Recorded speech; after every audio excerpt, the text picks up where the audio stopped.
Hello, I'm Patsy Ramsey. Daddy's not here, but this is JonBenet. She's 4, Burke is 7, and we'd like to welcome you to our home and wish you a very Merry Christmas. Wave JonBenet.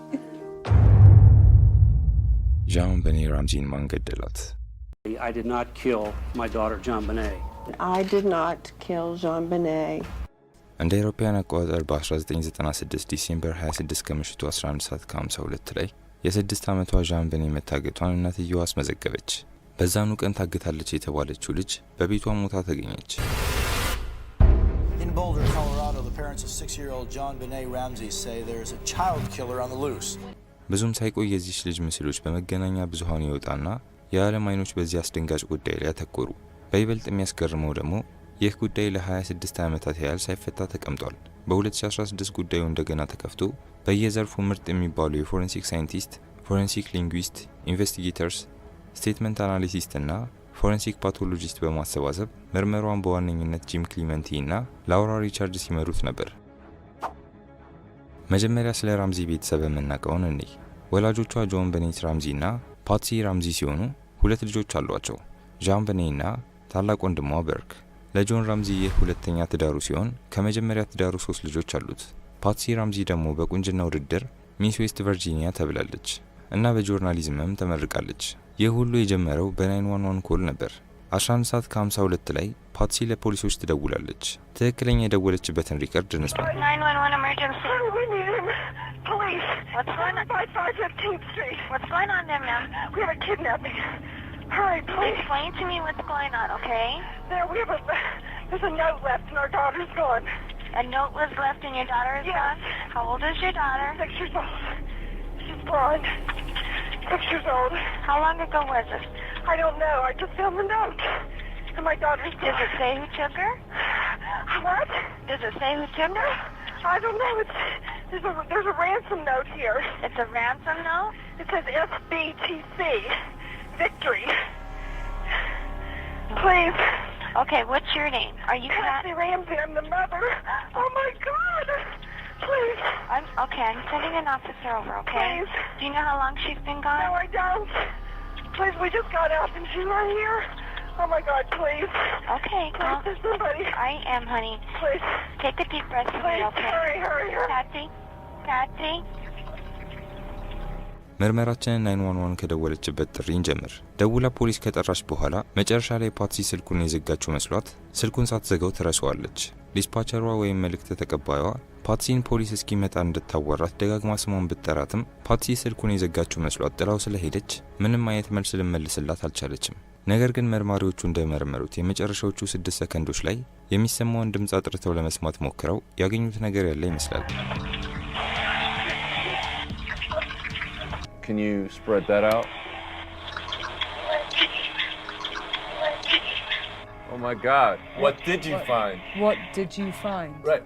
ጠቅለል ለማድረግ መጀመሪያ ጆን ራምዚ we're not speaking to you አለ። ከዛ ፓትሲ what did you do help me Jesus ካለች በኋላ የትንሽ ልጅ ድምጽ what did you find ሲል ተደምጧል። ስለዚህ በዚህ ሰዓት 3 ሰዎች በዛ ቤት ውስጥ ነበሩ። ከ20 ዓመት በኋላ ስልኩን አንስታ ያወራቻት ዲስፓቸር ተጠርታ በሰዓቱ ምን እንደተሰማት ስትጠየቅ የ2 ወይም የ3 ሰው ድምጽ እንደሰማች በመናገር ፓትሲ ተለማምዳ የደወለችላት እንደሚመስላትና ስልኩን መዝጋቷን ከረሳች በኋላ እሺ አሁን ፖሊስ ጋር ደወልን አሁን ምን እንዳለች ዲስፓቸሯ ሰምቻለሁ አለች። የፓትሲ ቤተሰቦች በሰጡት ቃል በርክ ተኝቶ እንደነበር ተናግረዋል። ነገር ግን ለምን ሳይተኛ ተኝቷል ማለት አስፈለገ? ልክ ሰዓቱ 11:59 ሲሆን የመጀመሪያው ፖሊስ በቦታው ደረሰ እና ፖሊሱ መጀመሪያ ያገኘው ቁሳዊ ማስረጃ ደብዳቤ ነበር። ደብዳቤው በውስጡ ብዙ መረጃዎችን ይዟል።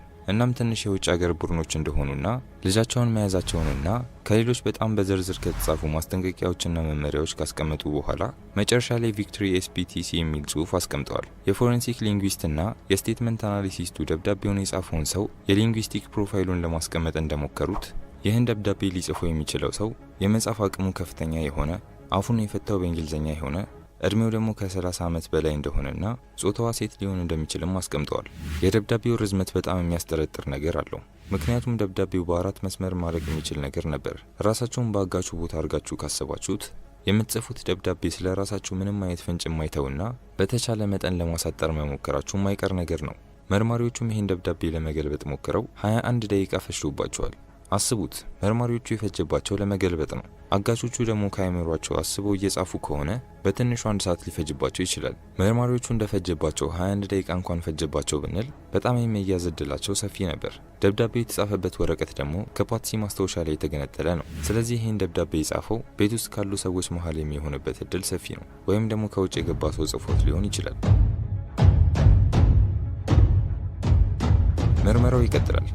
በጊዜው በቦታው ተገኝቶ የነበረው መርማሪ ራን ዎከር የተባለ የኤፍቢአይ ኤጀንት ነበር። ፓትሲ 911 ከደወለች ከ2 ደቂቃ በኋላ 11 ሰዓት ከ54 ላይ ጓደኞቿና ቤተሰቦቿ ጋር ደወለች። ከዛ 11 ሰዓት ከ59 ላይ የመጀመሪያው ፖሊስ በቦታው ደረሰ። በግምት 12 ሰዓት አካባቢ የፓትሲ ጓደኞች መጡ። ቀጥሎም ሰዓቱ በደንብ ባልታወቀበት ሰዓት የቤተሰቦቹ ጠበቆች መጡ። 2 ሰዓት ከ10 መርማሪ ሊንዳ አርንት የራምዚ ቤት ደረሰች። ከጧቱ 2 ሰዓት ከ15 ላይ የኤፍቢአይ ኤጀንት ራን ዎከር ከቦልደር ፒዲ ጥሪ ደረሰው። ከዛም ያስፈልጉትን መሳሪያዎች ይዞ ከጧቱ 5 ሰዓት በቦታው ደረሰ። 5 ሰዓት ከ45 ላይ ከሳርጀንት ሜሰን ጋር መረጃ ተለዋወጡ። የኤፍቢአይ ኤጀንቱ በቦታው ደርሶ ቀልቡን የያዘው ነገር የደብዳቤው ርዝመትና በውስጡ የያዘው የመረጃ ዝርዝር ነበር። ወዲያውኑ ደብዳቤው ሆን ተብሎ ምርመራው አቅጣጫውን እንዲቀይር ታስቦ የተጻፈ እንደሆነ ተረዳ። ከዛ በፍጥነት ቤት ውስጥ ያሉትን ሰዎች እንቅስቃሴ መቆጣጠር ስለፈለገ የቤተሰቡን እንቅስቃሴ እንዲከታተሉ በዝግታ ለመርማሪዎቹ ትዕዛዝ አስተላለፈ። ቀደም ብሎ ከጠዋቱ 4 ሰዓት ተኩል መርማሪ ሊንዳ ጆን ራምዚ ከቦታው ለሰዓታት ጠፍቶ እንደነበር ታስተውላለች። ከቀኑ 6 ሰዓት ላይ መርማሪዋ ለሳርጀንት ሜሰን ጆን ራምዚ እስካሁን አለመገኘቱን ነገረችው። ጆን ራምዚ ከተመለሰ በኋላ ትንሽ ወጣ ያለ ነገር ያለ ይመስላል። ፖሊሶቹም ጥሪ የደረሳቸው በጠለፋው ዙሪያ ስለነበር ጊዜያቸውን፣ ጉልበታቸውንና ትኩረታቸውን ከቤቱ ውጭ አድርገው ነበር። የኤፍቢአይ ኤጀንቱ ራን ዎከር መርማሪ ሊንዳን ጠርቷት ለጆን ራምዚ ቤቱን ከላይ እስከታች አገላብጠው እንደሚፈትሹት ነገረችው እና ጆን በድጋሚ ከእይታ እንዳይሰወር ከመርማሪ ሊንዳ ጋር እንዲፈትሽ አደረገ። ከቀኑ 7 ሰዓት ከ5 ላይ ጆን የቤዝመንቱን በር በመክፈት ልጁን ማግኘቱን ይናገራል። ከዛ በኋላ መብራቱን ያበረዋል።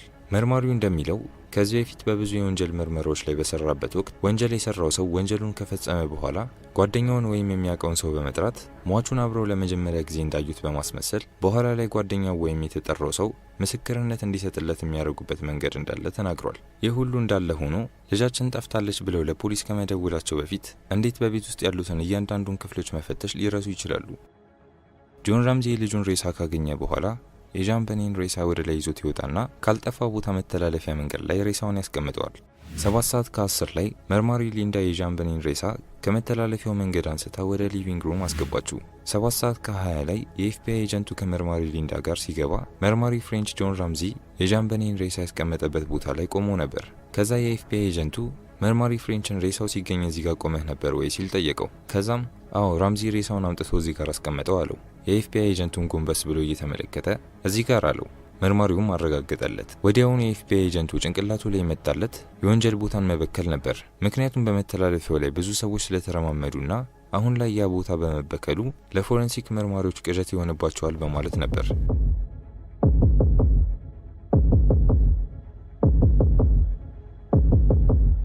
ሌሪ ሜሰን እና የኤፍቢአይ ኤጀንቱ ወደ ቤዝመንቱ በማምራት የህፃናት መጫወቻ ክፍል ውስጥ የባቡር መጫወቻዎችን ተመለከቱ። ቀጥሎ ያለውን ክፍል ሲያዩት ቀጥታ ያስተዋለው በክፍል ውስጥ ካሉት 3 መስኮቶች መሃል አንዱ ተሰብሮ ነበር። በዛው ክፍል ውስጥ ደግሞ አንድ ፐርፕል ሻንጣ ተመለከተ። በሰዓቱ የገመቱትም ዣን በኔን የገደላት ሰው ሬሳውን በሻንጣ ሊወስድ ያዘጋጀው ሊሆን እንደሚችል ገመቱ። ቀጥሎ የዣን በኔን ሬሳ ወደ ተገኘበት ክፍል አመሩ።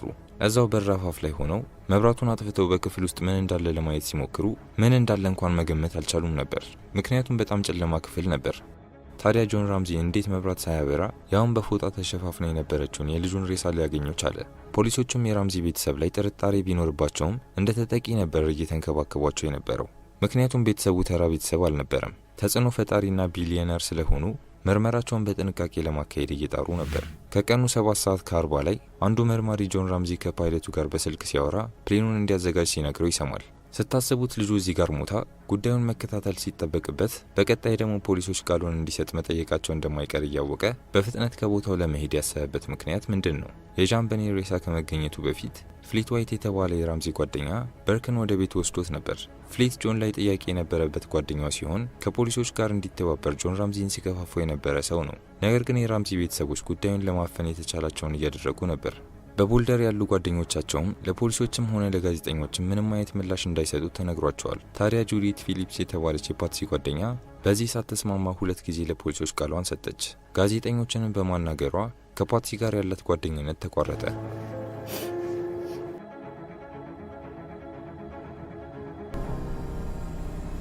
ምንም እንኳን መረጃዎች እንደሚያሳዩት በዚህ እድሜ ያለ ልጅ በራሱ ቤት ውስጥ ቢገደል ገዳዩ ከቤተሰብ አባላት ውስጥ ሊሆን እንደሚችል ይገመታል። ነገር ግን የዚህ ጥቃት አረመኔነት ምናልባት ከቤተሰብ ውጭ ያለ ሰው ነው ብለን እንድናስብ ያደርገናል።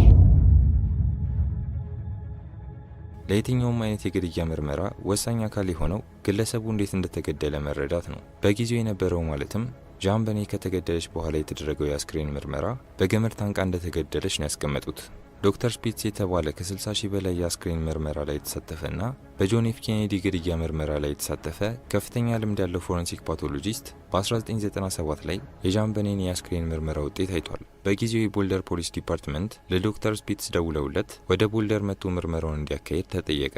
ነገር ግን የራምዚ ቤተሰቦች ዶክተር ስፒትስ ምርመራውን እንዲመራ አልፈለጉም። ወደ ቤታቸውም እንዲገባ አልፈቀዱም። ለምን እንዲህ ሊሉ ይችላሉ ተብሎ ዶክተር ስፒትስ ሲጠየቅ ምናልባት ማንም ያላገኘውን ነገር ማግኘት መስሏቸው ሊሆን ይችላል ሲል መልሱን ሰጥቷል። ቢሆንም የአስክሬን ምርመራ ውጤቱን ግን ማየት ችሎ ነበር። ታዲያ ውጤቶቹን በማየት የሆነ ነገር ያገኘ ይመስላል። የዣን በኔ የአስክሬን ምርመራ እንደሚያሳየው በስተቀኝ በኩል ቅሏ ተሰብሮ ነበር። ስብራቱም 4 ማዕዘን የሚመስል ስብራት ነው። በሰዓቱ ምን እንዲህ አይነት ስብራት ሊፈጥር እንደሚችል ጥያቄ ሆኖበት ነበር።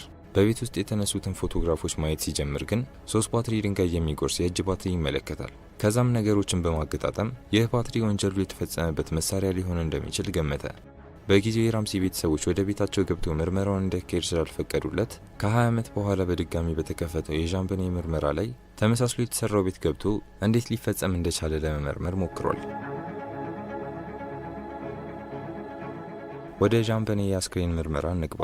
been found in the JonBenet Ramsey murder case. Time magazine is reporting police in Boulder, Colorado have found a flashlight that may have been used in JonBenet's murder. ፖሊሶች ዣን በኔ በሞተችበት ቦታ ላይ አፏ በፕላስተር ተሸፍኖ እጆቿ ደግሞ በቀላል የገመድ አስተሳሰር በሁለት እጆቿ መሃል የ15 ኢንች ርቀት እንዲኖረው ተደርጎ ነበር የታሰረችው። ገመዱ የታሰረውም የለበሰችው የሹራብ እጅጌ ላይ እንጂ በእጇ ላይ አልነበረም።